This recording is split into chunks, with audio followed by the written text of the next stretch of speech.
SR TV. So yun, kumusta tayo dyan mga ka-brother? Gawa na nag-order ako sa sa TikTok. Ito yung high na eh.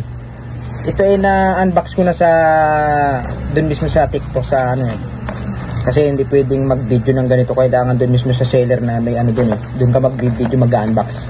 Tingin naman yung kalas-kalas na. Yan, iisa na lang yung guide niya natira. Oh.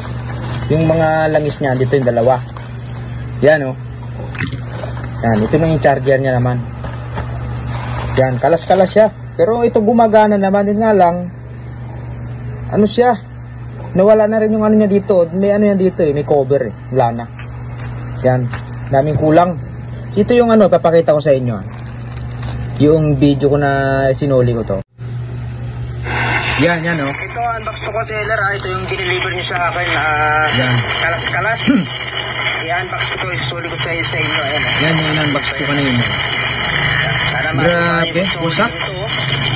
Mag-isa lang to kasi 30 seconds lang yung unboxing nyo na to eh. Kalas-kalas eh. Yan oh. Oh. Yan ang itsura nyan. Grabe. Yan oh. Kalas-kalas. Oh, wala na yung nakalagay dito oh. Isusuli ko to Hindi siya. Hindi maayos. Ang dami mga kulang na yung niya guide oh. Isusuli ko to seller Ayusin nyo. So yan yung video ko na yan. Ito yung video ko na yung sinuli ko sa seller ng TikTok na to. Sana ma-aprobahan ni seller. I-report ko to sa TikTok pag hindi niya to in-aprobahan Wala sa ayos, wasak.